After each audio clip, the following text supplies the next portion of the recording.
guys, it's Sam, and today I'm doing a collaboration video with Monica from Los Librosdemama, and we are doing the Lunar Chronicles book tag. Hello, I'm Monica, and I'm from Colombia. My channel is called Mama's Books, so that's actually not that great in English. Monica approached me a couple weeks ago because she wants to collaborate with booktubers around the world. She is from Colombia and she wants to collaborate with people from around the world. I thought that was a really awesome thing to do, so we collaborated on 2 videos. The video that we did on her channel is linked down below in the description for you guys to check out.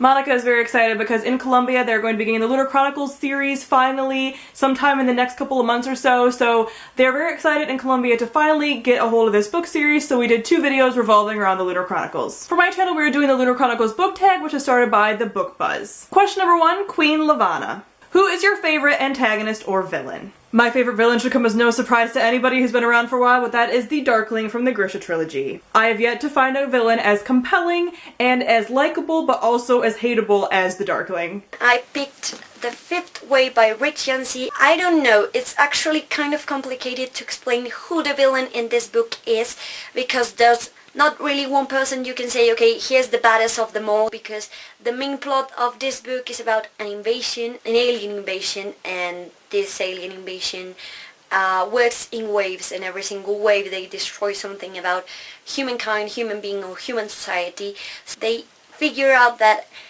they don't actually know who the enemy is because the enemy is between them.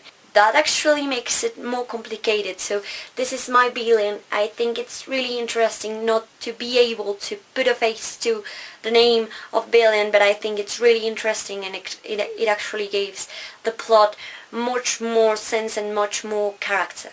Question number 2 is the wolf. So for this question you have to choose a character who always loves to get into fight. But my picked one is Zero, because Zero is always getting into a fight in the first book and in this one, the second one, and he's actually kind of crazy, but I love the way he gets into a fight. Every single time he gets into a fight it's with one really specific purpose, and that's actually really amazing. For that, I'll have to go with Saba of Blood Red Road. There is a portion in this book where there is some cage fighting going on, and so Saba is a fighter in the cages, and she is awesome. It's such a cool part of the book. It's a part of the book that I still continue to think of, but she obviously is getting in a lot of fights. Number 3, Prince Kai. A character that is as charming as Prince Kai.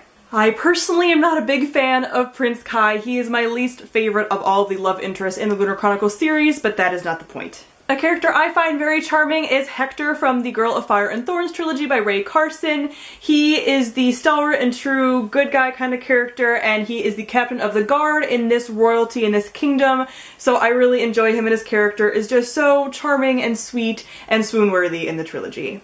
I'm going to pick Rovenda from this book that is The Search for Wonderland. Rovenda is this kind of like actual really strange creature who lives in it, and the main character of this book runs into him when she is actually running away from danger, so that's actually really cool. Rovenda, it's a character that's so full of love and so full of really interesting and really cute things that I really loved reading. Every single time Rovenda came out I was like, oh my god, this creature is so amazing, is so good, is so cool. I really love him. The 3rd question is Cyborg. So for this question you have to pick a book that actually treats the topic of being alienated or alienation. Okay, for this one I'm going to pick The Son of Neptune by Rick Riordan, the 2nd book of the Heroes of Olympus series, and that's because in this book Percy is alienated from the friends of Camp Half-Blood and actually put into Camp Jupiter to work with the Romans. So there's this fact that he is first of all a Greek, and second of all that he is a Neptune child. So Romans are not that kind of like closely related to Neptune. Neptune is not one of the great gods for them. So he is alienated in the sense that he is not Roman, he's Greek, he's apart from his friends, from all life, and he is actually apart from the people that he's put with in this book.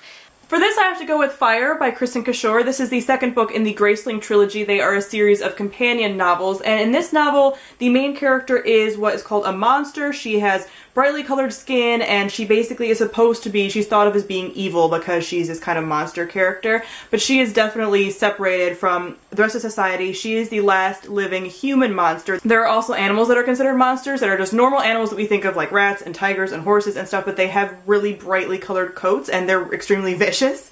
So she is the last living human monster, and everyone very much alienates her and keeps her out and thinks that she is evil and everything else. So this book definitely focuses on her struggle with being pushed out by the rest of society.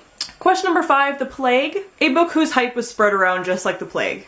This would have to be the Throne of Glass series by Sarah J. Maas. I do not have the latest book, but especially with the latest book, Queen of Shadows, which you all know was just released because no one could stop talking about it. I have not read it yet, I don't even own it yet, but everyone was talking about it. It was all over Goodreads, it was all over Tumblr, it was all over Twitter, it was all over YouTube, everyone was talking about it. So that book is basically like The Plague because it's spread around like wildfire. For this question, my pick one should be the Selection series by Kira Cass. It just started getting here a few months ago, and in the moment it was like, oh my god, the Selection is coming to Colombia, this is going to be amazing. And in the moment the book came here, everyone was talking about the book, everyone was making giveaways with the book, everyone was making dynamics with the book, everyone was crazy about this book. It was like everyone is talking about the Selection and everyone wants to read the Selection. There's another, and the other for me would be I'll Give You the Sun by Jandy Nelson.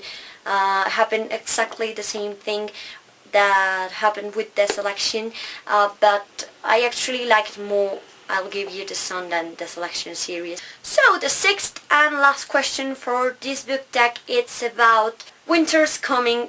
It's called the question, so I can't help but think about the stock motto of Game of Thrones, that winter is coming, and you know, okay, that doesn't have anything to do with this. So, winter is coming, so let's talk about or pick a book that you are actually highly anticipating apart from winter, obviously. So my pick one for this section should be Magnus Chase and the Gods of Asgard, particularly the first book, which is called Magnus Chase and the Sword of Summer. It's actually the new series by Rick Riordan about mythology, and I'm really looking forward to reading it. It's not just the fact that it's another mythology series and that this one is Nordic one, but it's the fact that the main character is called Magnus Chase. I mean Chase, okay?